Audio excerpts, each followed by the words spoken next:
Europe 1, j'ai choisi pour vous.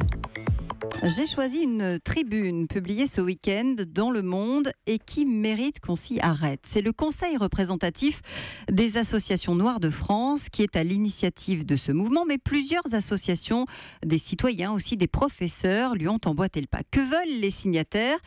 Qu'on débaptise les lycées qui portent aujourd'hui le nom de Colbert et qu'on enlève aussi les plaques des rues qui portent son nom, qu'on déboulonne également les statues à son effigie, à l'instar de ce qui a été fait aux États-Unis avec celle des généraux confédérés. Car Colbert, le célèbre ministre des Finances de Louis XIV, n'est pas qu'un grand argentier.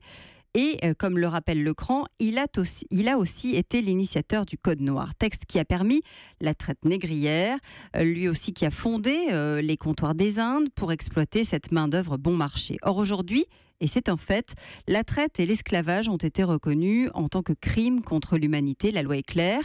Alors que faut-il faire ? Je l'ignore, mais le débat est sensible, voire polémique.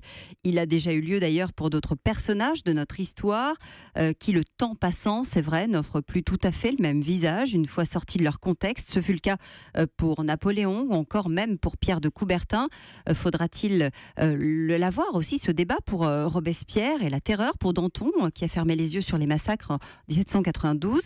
Je préfère retenir une autre histoire finalement ce matin, celle de cette petite école de Tourtour, 600 élèves, c'est dans le Var, qui ce soir aura une école Nelly Ovadia. L'établissement n'avait pas de nom, il portera désormais celui de cette fillette morte à Auschwitz, raflée dans ce village du Var et gazée en 1944. Europe 1.